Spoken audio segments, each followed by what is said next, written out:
Hello everyone, welcome back to the Kirklees Guitar School podcast. In today's episode, we're going to talk about the Nashville number system, chord progressions, guitar maintenance, and we've got a Def Leppard riff to have a look at. Stick around, it's going to be a good one. Hello everyone, welcome back to the Kirklees Guitar School podcast, episode 5. I'm joined today with my co-host, Mr. George Loveridge. How you doing, George? Good, thanks, James. Another podcast, another week. Yeah, just keep rolling them out. Absolutely. Yeah. People are enjoying it, so we'll crack on with our set list then, if that's all Yeah, right. okay, what's on the agenda for today then? Well, before we look at our week in music, the set list contains whether this week has been a rock or a roll. Every week we start by asking each other whether it's been a good week, a rock, or a bad week, a roll. We've then got our technical focus. This week it is chord progressions. We're going to be looking at two different types of chord progressions, stereotypical progressions for guitarists. We're then going neck deep, and this week it is guitar maintenance, how to look after the guitars that we're using. From there, we're going to pick our brains. We have our audience questions, another popular segment in the podcast, answering your questions. So if you've got anything for us, let us know in the description, the comments. Yeah, and then we're going to round off with Riff of the Week. Absolutely. So we'll recap last week's riff, which was Roadhouse Blues by the Doors, and then what's the riff that you're going to teach us? I've got a section from the chorus of Def Leppard track Photograph. All right, okay. So a bit of local Sheffield steel. Yeah, okay, very good. So has it been a rock or a roll for you this week, James? It's been a rock. Nice. It's been a rock. This week started off a little bit wibbly wobbly, and I think that was down to I just needed to sit and play guitar for a couple of hours. Sometimes I'm too busy running around sorting the KGS sphere and sorting all that kind of, running the business and doing all that kind of stuff. I don't actually get to sit and play guitar as much as I'd like sometimes. So I'm doing a lesson later today on Take It Easy by the Eagles. So I learnt the solo, which I thought was Joe Walsh, but you corrected me. Joe Walsh didn't join the Eagles till later on, did he? Yeah. So that's been kicking my backside all week, but it's been nice to have that distraction. I spoke last week about potentially purchasing a pink Strat. And that is not a pink Strat. No, we've forgotten about Strats now, George. It's all about Telecasters this week. So yeah, I was that close, and even a little Marshall Silver Jubilee found its way into my basket as well, and I was hovering. I don't know if you've seen the meme where, the hovering over the two buttons and his brow's sweating. Yeah. I decided against it just simply because that Silver Jubilee didn't have reverb tying into our we last... spoke about that last week. Yeah, You could have replaced the Pathfinder. It could have. Which someone in the expensive comments... stage weight. Yeah, someone in the comments said they'd have it, and if you want it, grab yourself one, because it's not a bad amp. Apologies, I've forgotten your name. It's not a bad amp, but it just looks nice on our set. Yeah, and it's a good decoration, ties in with it all. And then finally, I'm looking forward to this afternoon because I'm going to look at a potential new venue for our summer concert. Ooh. So twice a year at the school we do student concerts where basically we put all the adults into bands, open the bar up, and sort of have a big celebration of what everyone's been working on over the past 6 months. So we normally use the local village hall down the road, which is booked for Christmas. But we're gonna try something a little bit different for the summer. So to be continued. I'll let you all know as and when that's happening. So what about you, rock or roll? It's another roll. No, rock. Sorry, apologise. It's a rock. Yeah, I am sure. It's a rock this week. Yeah, like yourself, we sit and play guitar all day, but don't actually play guitar. So I've been able to pick it up at the weekend and set aside a couple of hours on Sunday, and then also book tickets to go and see Extreme. No way. At the Peace Hall in Halifax. So local to us, about an hour away. There's a venue called the Peace Hall. It's been around since God was kicking about. But recently they've put some funding in, and they've had the Foo Fighters have played there, Queens of Stone Age. Last summer was incredible. They did Queens of the Stone Age. I kind of wish I didn't. You went to see Green Day, didn't you? That was at Old Trafford. I went to see him at Old Trafford, which is Manchester, where for those of you not on the right side of the country. The world, yeah. Yes, but the Peace Hall was a really interesting venue where it's such, like, of all places, why all these amazing bands are coming to Halifax. Yeah, there's not a lot going on there. You sort of pass it on the M62. Yeah. And that's it. That's all it exists for. Yeah. But now we can go and watch Extreme. Oh, there's Eureka there if you've got small children. But other than that, there's not much going on. But it's nice to actually have some big bands coming out to play. But I think that opens up a wider conversation about there's so many great bands touring at the minute. And they're touring because they're not making any money through Spotify and streaming and all that kind of stuff. Yeah. So it's great for us because we get to go see these bands and they want people to book the tickets, so they're playing the hits and doing all the tours that everybody wants them to watch. But yeah, it's it's like the Rolling Stones. They'll wheel them out so many times, and I kind of wonder I think last time I looked at Rolling Stones tickets, I think it was like £250-300 a ticket, something like that. That's a pleasant surprise with Extreme. We've got balcony viewing. So we get our own bar, we get our own toilets as well. It's still standing, but they were, including booking fees, that was under £100. Per ticket. Per ticket. And standard just stood in the mosh pit, if you like. They were £50. And you cannot really complain reasonable. at that. Whereas when we went to see the Eagles at the new Co-op in Manchester, I said to my partner who booked the tickets on the pre-sale, I said, don't really want to spend anything more than £150. £250 later... Per ticket? Yeah, we were in the clouds. You know, there were little tin men. But yeah, I'm looking forward to Extreme. I'm not really an Extreme fan. My partner is. She loves them, mainly for their vocals because they're solid backing harmonies. But Brian May, I can't remember his name. Brian May always says their guitar player is one of the best guitarists ever. No Betancourt. Yeah, if you look at the funk out, the solo from that, or like Little Jack Horner, for example, that's in D standard and then drop D from there. Right. Okay. So, it's drop mega low. Drop C? Something like that. It's crazy. It's but low. yeah, that's why it's been a rock. I've got that to look forward to in August. Excellent. So if this little show's still going by then, I'll let you know how it went. I'm sure it will be. So, this week's technical focus, what we're going to talk about, George? We've got chord progressions this week. Now, for those who study here or those who are in the group, we know a chord progression. Let's say you're looking at Brown Eyed Girl. G, C, G, D, round and round. That's your progression. But there's names, there are categorizations for these chord progressions.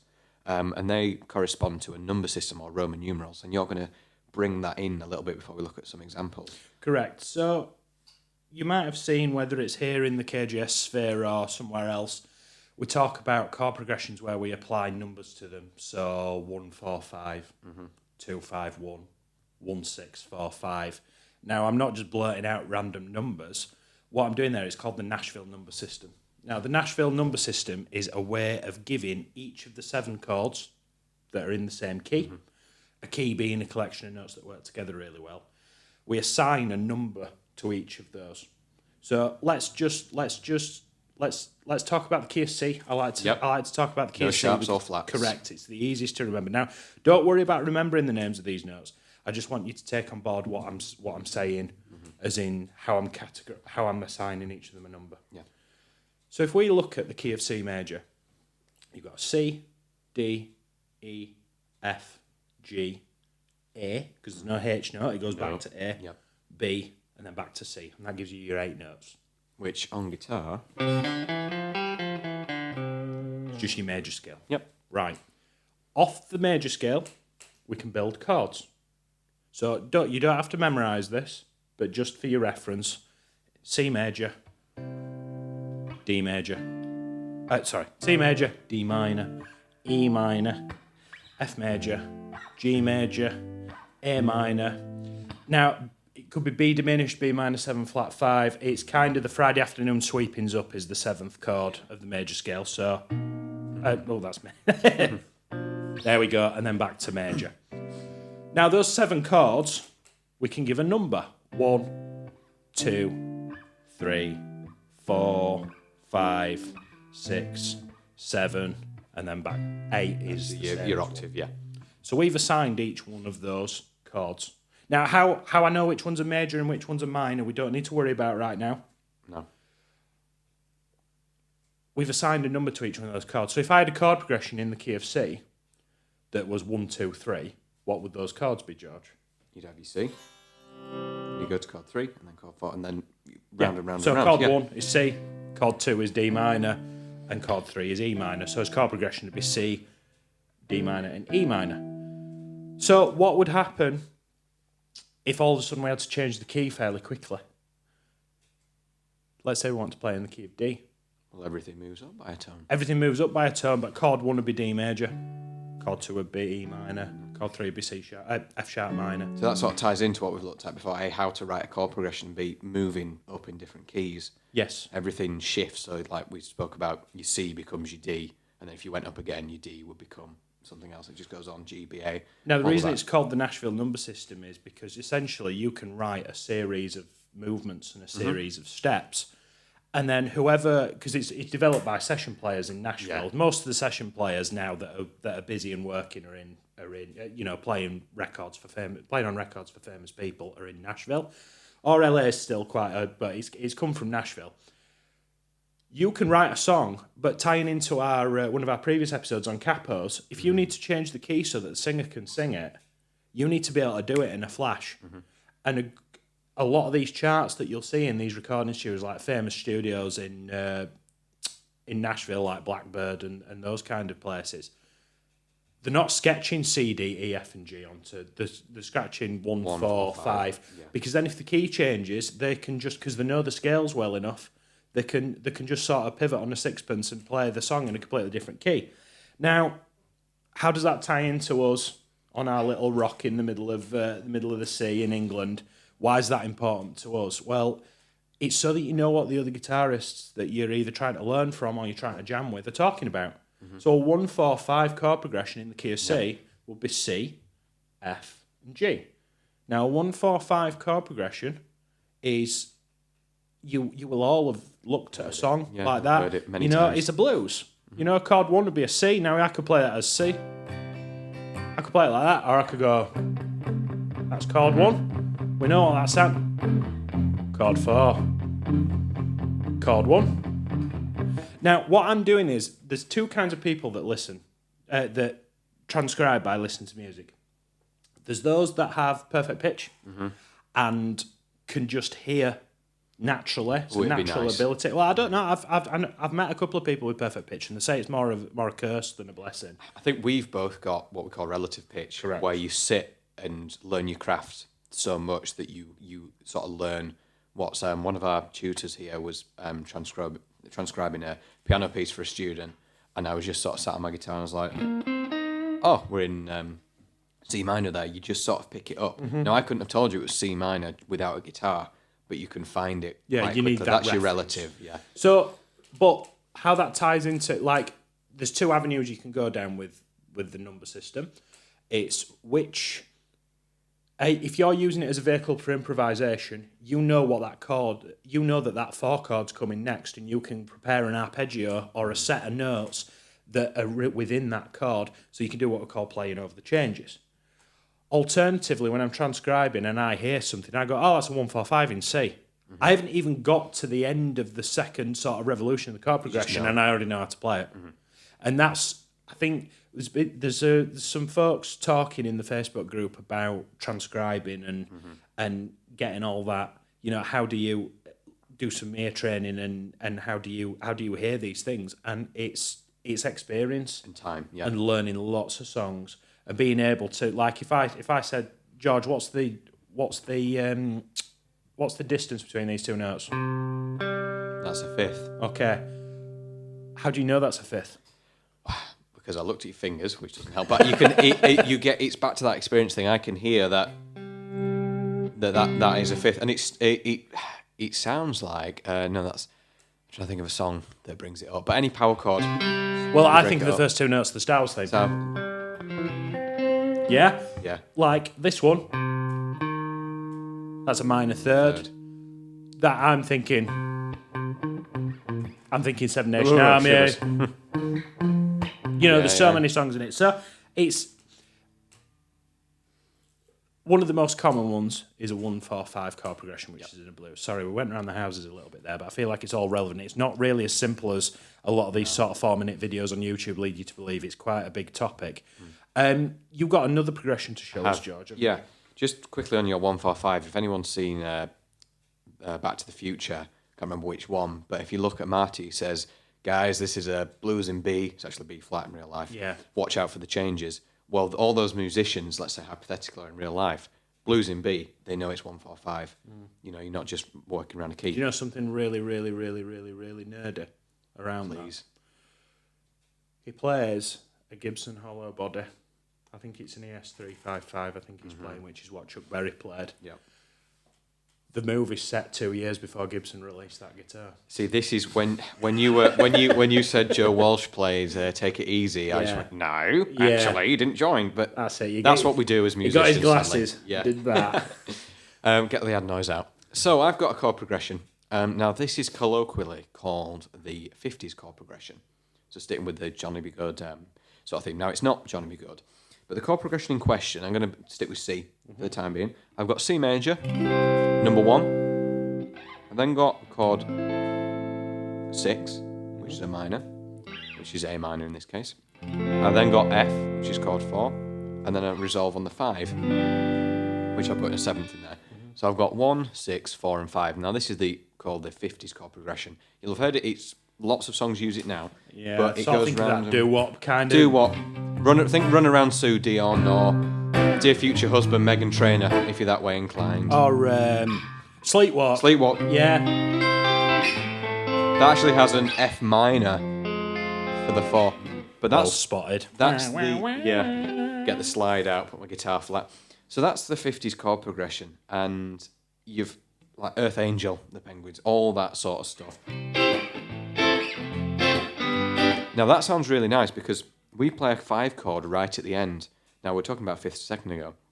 If that's what we call resolve. If you put a chord 1 after a chord 5, we've spoken about it every week so far on the podcast. I think it's that resolve. It just sounds rested, finished, concluded. Perfect cadence. Perfect cadence. That's it. You then get choral cadences, imperfect, all of these sorts of things. But yeah, the benefit of this 50s chord progression is I don't have to play it as bar chords, as some of you Eagle Eye viewers will have seen. I can play it as open chords. C, A minor, F and G. But then again, like you say, what if we need to play it in D? Singer says, sorry guys, it's too low for me. Why don't you go into D? Here's my story, it's sad but true. That's your run around Sue. Mm-hmm. So that's the 50s chord progression, and there's a video on YouTube by a bloke called David Bennett Piano. Not that we want you to go to any other YouTube channel other than this one. It's all here. Why would anyone want to go anywhere else? No, David Bennett is very, very good. If you want to kind of understand a little bit more of that, or if you'd like us to do a video specifically on this, because it's really hard to explain this concept. Hear all the pens on pads. And I can hear everybody scratching their head as well. If that sort of all sounded a little bit too much like hard work and you sort of want some clarification on that, I can do a follow-up video for the Facebook group. Yeah. A closing note on these chord progressions, if you, again, punch it on YouTube, it's there forever. Millions of people have seen it. The Axis of Awesome, the 4-chord song, they delve into how now this is how Ed Sheeran got himself out of a lot of legal fees, how a chord progression doesn't belong to a certain song. It's almost universal. I agree with him. You can't copyright a chord progression. No, that's the melody, yes. Now, eventually, we're going to run out of combinations. Now, I think about this when I should be, like, it's 1 a.m, I should be asleep. I think, what happens when we run out of combinations of notes or number plates? You know, I think about, this is my Roman Empire, as people would say. But yeah, there's so many songs, I could embarrass myself and sing so many over that 50s chord progression, the 1, 6, 4, 5. But yeah, there's lots of ways around it. Okay, very good. So, our neck deep portion of the podcast, we've had some folks asking, and I think it's ground worth covering. Absolutely. Some of you might not even sort of thought about maintaining your guitar, or what lemon oil is, or how you intonate your guitar. Now, it's really important. I want to sort of preface this by saying it's really important. We spend a lot of money on these things. Mm-hmm. You know, look after them. Yes. Well, your car. Providing it's what is it? Is it 27 years? I can't remember you don't have to have an 40 years. Is it 40 years? I thought it was 20. Oh no, 27 is the full cycle of the old number plates, isn't it? Yeah. Your car goes for an MOT every year just to make sure that it's fit for the road. Mm-hmm. Surely your guitar at least once a year. Just show it a bit of appreciation. Yes. Put some strings on it. Make sure that it's playing absolutely optimally. Mm-hmm. And just look after, we spend a lot of money, but we also spend a lot of time with these things, and you want them to be, you want to look after Even them. if you spend $5,000 on a J45 Gibson or something, or, £5,000, 500 quid, a fibre, just because it's expensive doesn't mean it's going to keep up to itself. It's not going to clean itself. No, it's not. It still needs maintenance, whether it's a cheap guitar or an expensive guitar. Having a good tech in your local area that you're confident can look after your stuff is paramount. We have Aquith guitar setups at the top of the road who are very good. They are sort of temporarily closed at the minute, but I do think within the next couple of weeks they will open again. But good techs are rare as hen's teeth, but also they're quite hard to get in with because they're so busy. There's so much work for guitar repair people.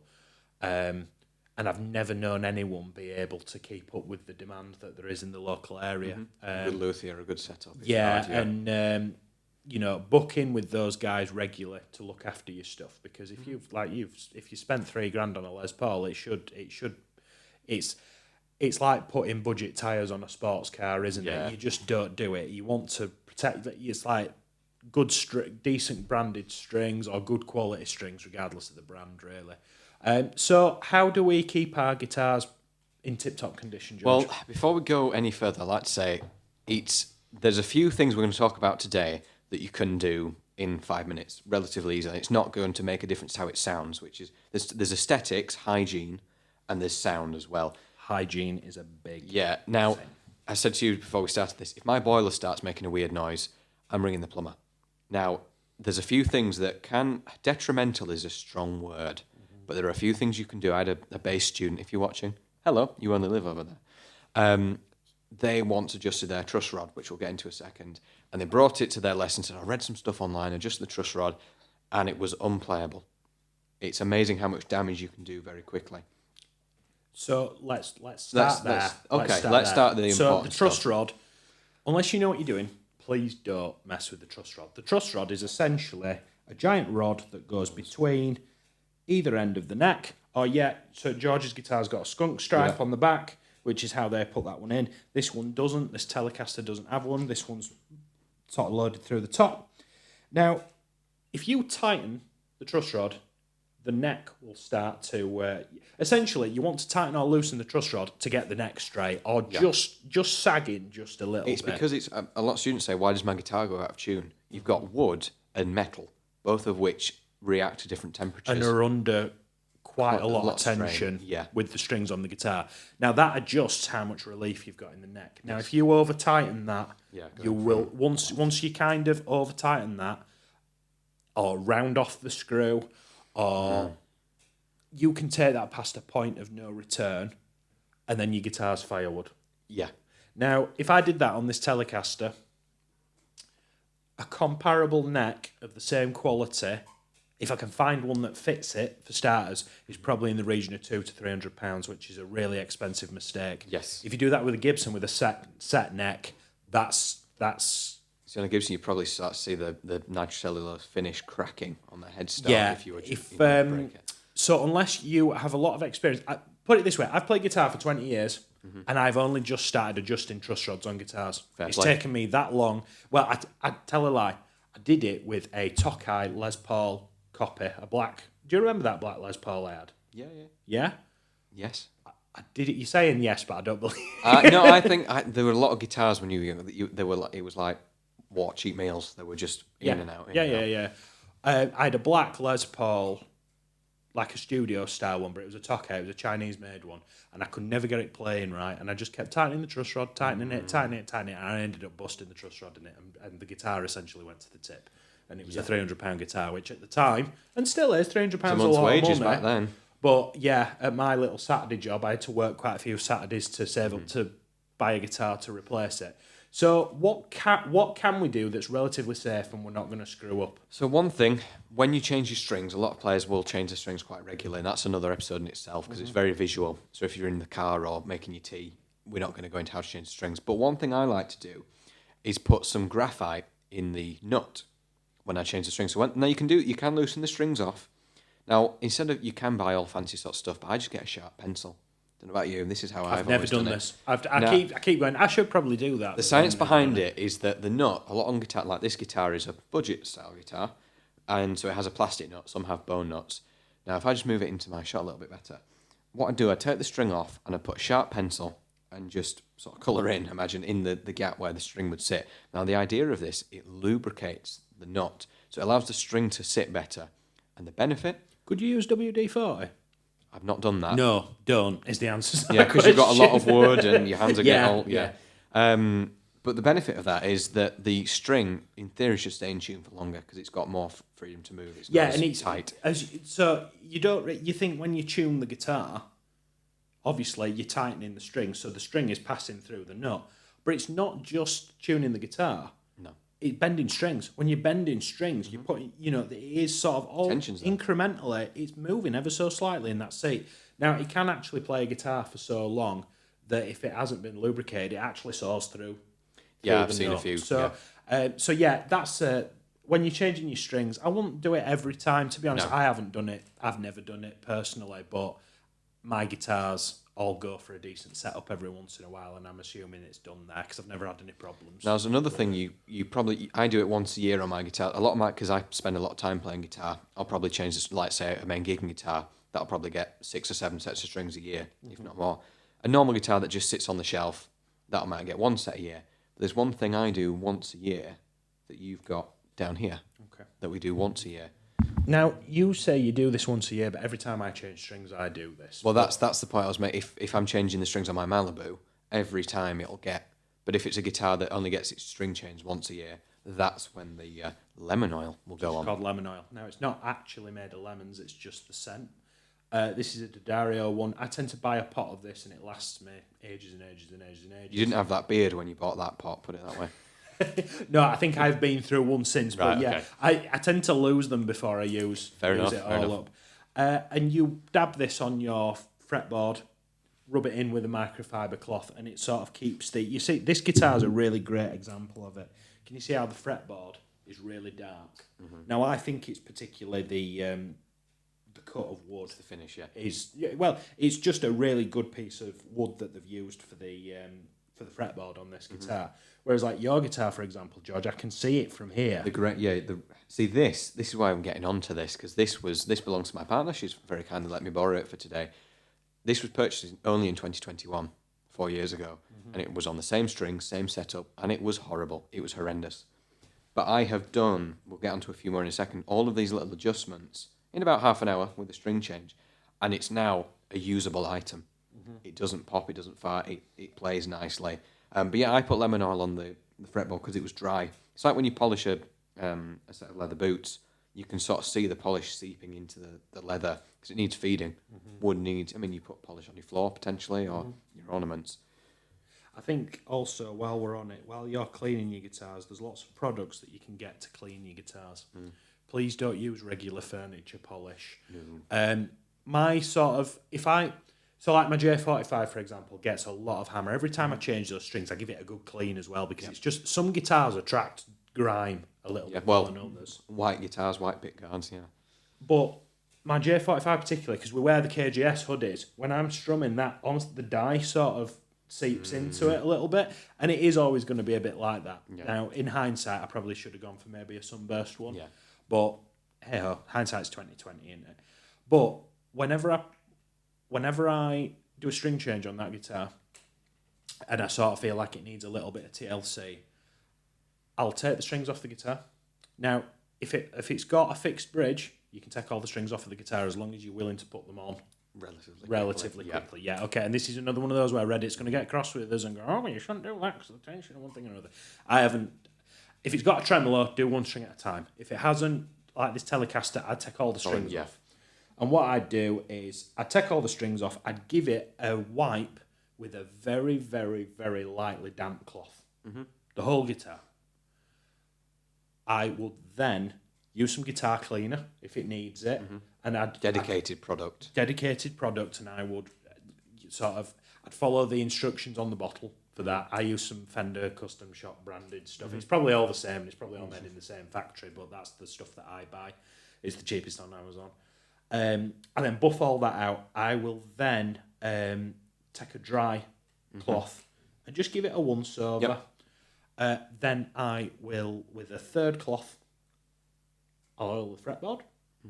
Now, with the lemon oil, if I can butt in, I always use kitchen towel. Do you? Right, okay. Like paper, I'm a 'cause it's microfiber. I will microfiber to get the dust off first while the fretboard's dry. And then after that, I will dab a little bit of lemon oil on the... Because it's amazing, you need about... If you filled more than a 5p piece worth of lemon oil onto your fretboard, you've used too much. It really goes a long way. And if you feel like your fretboard's gasping, do it a few times. If you leave it 10 sink in. minutes, you'll see it looks like you never bothered. So do it again. Yeah. And following that, I always make sure get your very, very lightly damp cloth after you've oiled your fretboard and just run up the back of the neck again, because some of it does kind of greasy. come round and you'll get that greasy kind of weird feeling. And then I'll put the strings on, and then it's good for another sort of 3 months or however long.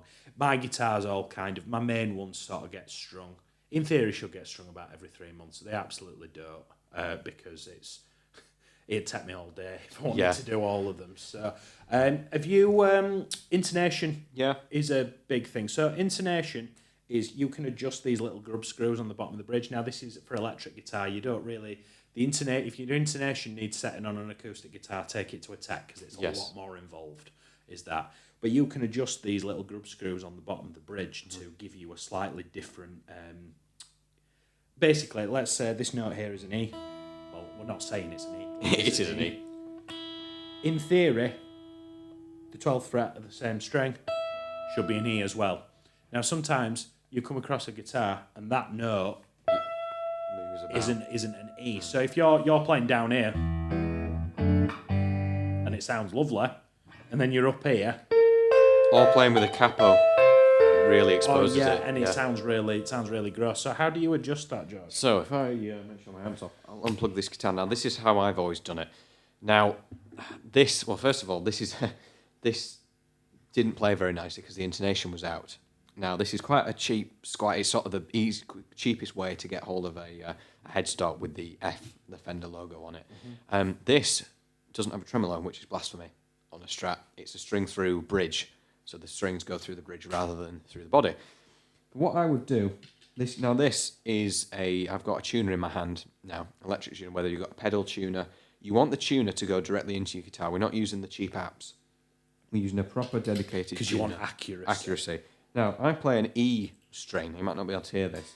If I play an E string, I'm in tune. When I hit the 12th fret, it's gone a little bit short. It's about there. Tuners, you know it's got a left and a right. Either you need to tune up or tune down. Now, when I play that 12, the octave, on each of the strings, I want it to be in line. What if it isn't in line? What if it's out of tune on that 12? The philosophy I have always gone with, if the note is flat, i.e. the tuner's on the left side if you look at the display, and you need to go upwards, if it's flat, we need to move the saddle forwards. You know, you can do that by tightening. Right now, some guitars might be different. Yeah, on a Fingerstyle guitar, it's at the back. It's the screw at the bottom of the bridge, isn't it? A Tunematic bridge on a Gibson style guitar it's in the second row. Yeah, it's in the second saddle on the bridge. It's not the I forget what you call it. It's not the tailpiece at the bottom. It's the next one across, isn't it? And you kind of have to, rather than the screw facing this way, the screw goes the other way. So you'll find it. Yeah. So what I would do, I'd put the screwdriver on, and it doesn't take a lot. Like the truss rod, doesn't take a lot of adjustment, and you can see the springs. And if you tighten or loosen it, it'll move the saddle forwards and backwards, and then just rinse and repeat until you get it sounding nice. Now, I've had a few instances where you keep going forwards, backwards, and it doesn't make a difference. That's where Ackworth, your guitar sets, come in, because it might be the truss rod needs adjusting. Mm-hmm. But yeah, your intonation overall will just make it sound in tune across every single fret of the neck, and it's amazing. You might be playing something, and you think, that doesn't sound right. Yeah. And it's not because you're playing it wrong, it's because that F sharp you might be playing, you're looking for an F sharp, but it could be an F and a half, near F, and it might not quite be the note you're looking for. And I think just to round that segment off, George, if you're worried about the intonation of your guitar, it wants intonating. If it hasn't occurred to you, and you're like, my guitar sounds fine when I play it, don't mess with it. Yeah, that's the thing. This guitar was not neglected, but it was on its original. Now, if you buy that £3,000 Les Paul we keep talking about, and don't change the strings on it yet. Who's done that, George? Might be you. Well, that guitar's lived for a while now. If it comes out of the factory now, the lovely guys and girls that built this probably just did it to buy their food shop at the end of the week. They didn't do it to make the best guitar they could make. So this needed now I'm not exactly an expert, but my expertise as a player just to make it sound nice and play nice. So all this needed to get it back up to scratch was quick intonation adjust, the lemon oil on the fretboard, a wipe down with a dry microfiber cloth. I use then, not for any of the electronics, just the body. I use just some like automotive quick detailer spray. Now that just because it gets the body nice and shiny and it's not greasy. And it just brought, because it's had dust on it. Just be very careful with the products that you're using. If your guitar, if it's pretty much any Gibson, or it's a high-end Fender and it's got a nitrocellulose finish, be even more cautious. You are just better with a dry microfiber to get rid of any finger marks. Now, our guitars are both white, so they don't show them up too well. If these were black, for instance, I've got a black Strat, which may appear soon on the podcast. That's a nightmare. And it's got a chrome pick guard. I don't help myself. But, and then a closing note on the hygiene. We had a heat wave here at the school a couple of years, well, not just the school, the UK, in 2022, and it was 42 degrees in the studio here. Now, after my day of teaching, I put my telly back in its gig bag. The next day I came to play it, it felt like the strings were made of rust. Now, what all I'd done was, now, I'm not a particularly grubby person, but my hands had got warm and got, sweat on them. What I'd advise is just wipe the neck down and the strings down with that dry microfiber cloth after a heavy practice session, a gig or whatever, and I think it makes a big difference. I think if, say that I play at quite a few theatres that are still the old-fashioned theatres that have the old-fashioned can lights that kind of look like you stood next to the sun. Yeah. And I don't do warmth. I don't like it when it's warm. But let's say that perspiration's got on my guitar and I just want to get out of the venue and go, I want to get on the motorway and be off. I'll throw my Strat in its gig bag and then I'll come to it. And this is Saturday night. I'll load all my gear back to the studio. Early hours Sunday morning. I'll spend Sunday at home. I'll come back to work on the Monday, pull the Strat out, and it's just a bit sticky. Yeah.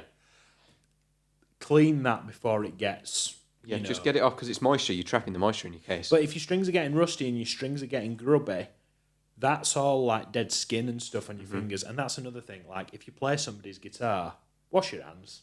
Yeah. Wash your hands afterwards. Just general hygiene. I set up a guitar for a mate who used to be in our band. Really nice guy, incredible player. Doesn't know how good he is. So if you're watching, you'll know who you are. And he has a 2003 Affinity Strat. And he bought it and just didn't touch it for like 2 years. And this is the sort of guy who'll practice till 3 a.m. because he can't get Sultans to swing, for example. And he'll play it better than Martin Knopfler can by the end of it. Well, that's a tall but he'll order, try and get there. I mean, he's a great guitar player, but just struck his ego a little bit more. I had to take an old... I used like an old little brush because the fretboard wasn't just wood. There was like layers. It looked like tide. You know if you go in the sea... and the C just gets on your shorts and there's like tide mark. Yeah. It wasn't C that was on it. That's grim. We won't talk about that anymore. Yeah. But we can move on to Pick Our Brains now, I think. Yeah, so we've got Pick Our Brains is our segment where we sort of reach out to our little Facebook group. Or you reach out to us. Yeah. That's how it works. And we sort of answer some questions that this format would work really well for. So, T101 Cyber Beardy Systems. It's I think Gareth. it's a bot. It's Gareth. Hey Gareth. What's the difference between a lick and a riff, or even a phrase? Oh, good question. So episode 2 we spoke about licks and riffs. Riff, I'd say you think of a whole lot of Rosie, Guns N' Roses. AC/DC. AC/DC. Whoops. Oh, slap my hands, burn my hands in water. Right. Scrap the text. Go again. That. Everyone would say, great riff. Yes. That, it's just is. Thunderstruck, more, AC/DC. That's the riff. A lick, I think that comes into your improvisation. It's just a quick throwaway. Just a little... But you could say that was a riff. It's a bit of a grey area, really. I think of a lick as something that... Because both can be repeated. You know... can be repeated. I'd class that as a lick. Yep.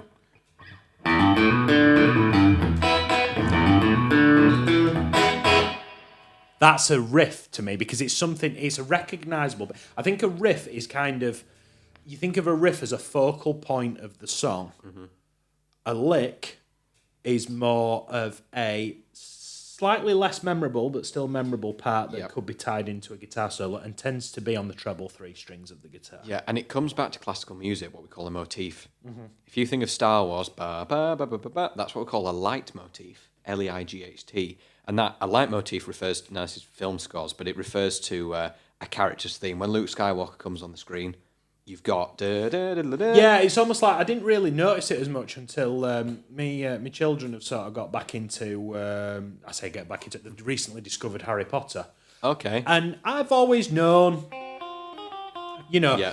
I've always known kind of how That's Harry's themes work, but it wasn't until rewatching all of those with the kids because I love film music and I think it's really something We can that learn I'd a like lot to from it. explore Yeah. moving as I get a little bit older. But every time he's been out of the shop for a while and comes back in, that comes in and it's a subconscious kind of reminder that the that character's back, but sometimes you can have a happy version of that, a sad version. So that's your riff. I'd say that's your melody, your motif. That's the main thing. If you think of Layla, the riff that keeps coming back. It's that repeated theme that keeps coming. Now, can I get onto a phrase when we look at our riff of the week, just to be contradictory? Yeah. So we'll get onto phrases in a second, but I've got another question. Okay, if that's all right. So we have. It would be great. It's not a question. It's more of a statement, but we can elaborate. It would be great if you could incorporate fingerstyle on electric, and that's from Chewie 8, so Star Wars theme again. Yeah. So yeah, fingerstyle on electric. Maybe it's a whole episode, but we can scratch that itch a little bit now. This podcast is probably going to go out after we've made the decision. But this week's job stroke next week is we've just come to the end of the February stroke March Improvise and Challenge. And I'm sort of scratching my head thinking, what can we do next with the group? Because we're not solely all about playing lead guitar. It's a really important part of being a guitarist. But I'm sort of thinking, do we look at a bit of fingerstyle stuff as well? Now, I think there's a lot of parallels between sort of playing fingerstyle on the electric and playing fingerstyle on the acoustic. But playing fingerstyle on the electric lends itself. Bit of Hold Back the River. Or I'm that kind of, you could take Blackbird.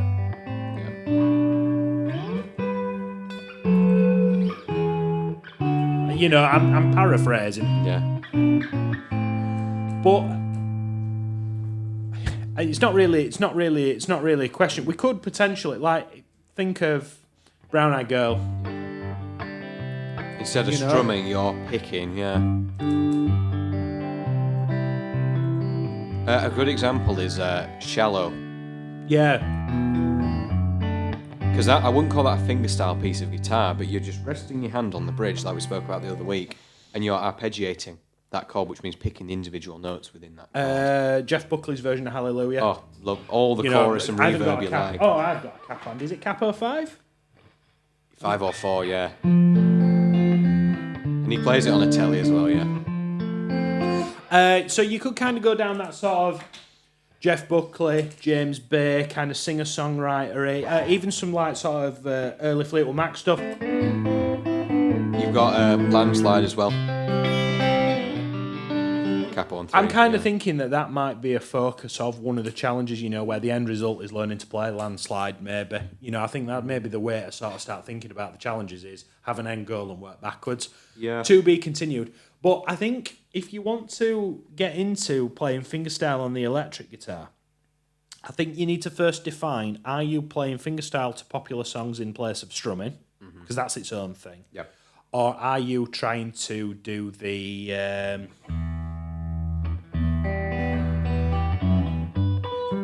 proper fingerstyle, yeah. Playing the vocal line, yeah. Oh, I nearly had it. Yeah. But so what I do, any guitar player that wants to get into that early on, I say go down the Chet Atkins rabbit hole. Where you're doing the melody at the same time. Something like Freight Train. Oh, he says. Because you're all watching me, I can't do it now. But what James is doing there, he's picking the bass line.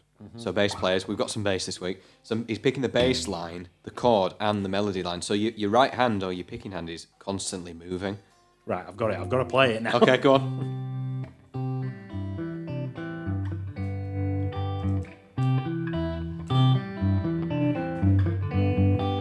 It's all that kind of... But it's different from last week. If you watched last week, I was on a 12-string. We did House of the Rising Sun as our jam. Yeah. I played the vocal line. Now, I didn't fingerpick that because if you ever try fingerpicking on a 12-string, it just turns into a mess. But I picked those notes. So there's a few different things, Chewie 8. Are you learning Blackbird, say? I would say that is textbook fingerstyle. Yeah. Because you can't play that with a pick. or are you just playing something? Are you playing the vocal melody as an exercise? Is it the primary focus of the song, Yeah. or is it accompaniment? And I think if we can know what that is, we can kind of expand upon it a little bit more. But I think every guitar player, whether they play acoustic guitar or not, should study finger picking. But that naturally lends itself to playing acoustic guitar a little bit more than electric. But they're transferable. I was glad to play acoustic last week because I like going home and playing Thunderstruck on an acoustic because it's wrong. Or trying to play Landslide on a Les Paul or something. Yeah. So and it challenges yourself as well. I find those little picking exercises, particularly like Travis picking and that kind of stuff, the great couch exercises. Oh, yeah. If you take a C7 chord and you do that Travis picking, I've got a bit too much gain, really. Yeah. But then you can...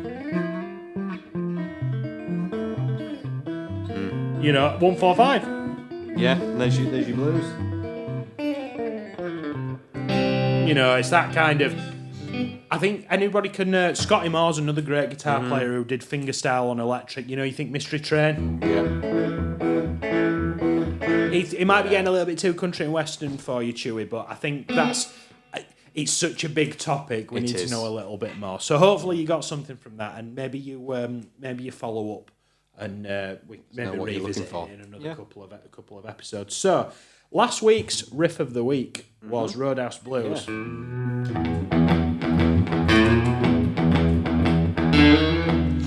And it's got the chunky, yeah. Very, very, very cool.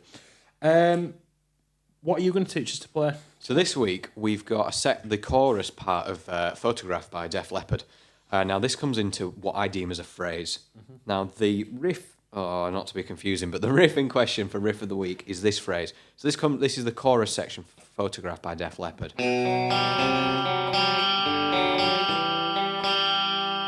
Now I call that a phrase because that's the chorus section. There's probably some chords underneath, but the lead guitar line is that. Now that's not a riff in my book. Okay. If you think, Photograph Def Leppard, you're thinking that's the riff. This is a separate section. So let's look at how to play it. Now the microphone stands slightly in the way, but if we think of a power chord on the 2nd fret of the A string, which is a B.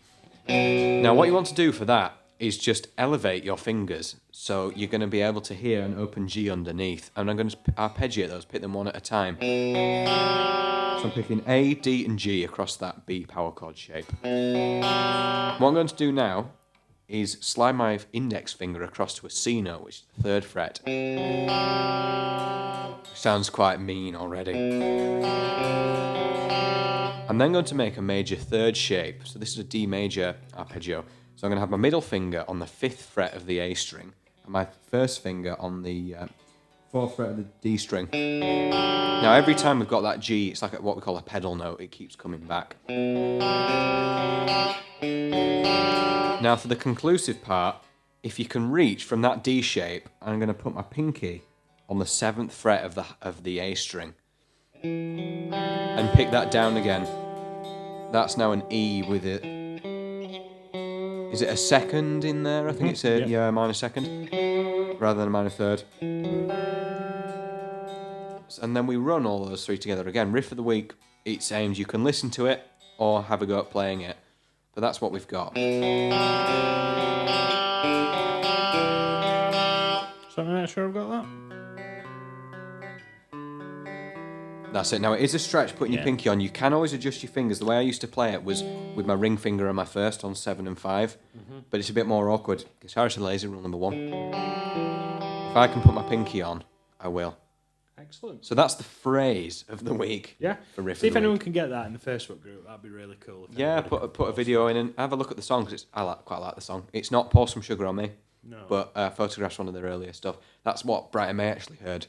That got Def Leppard on the map. Oh, right. Brian May heard them gigging it and said, I like that.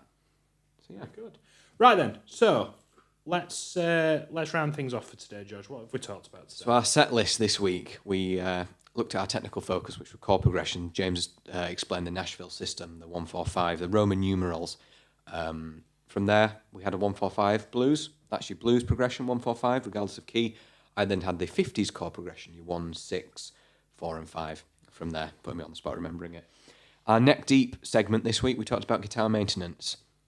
Take homes from that: avoid the truss rod, give your guitar a clean, give it some love. Look after your stuff.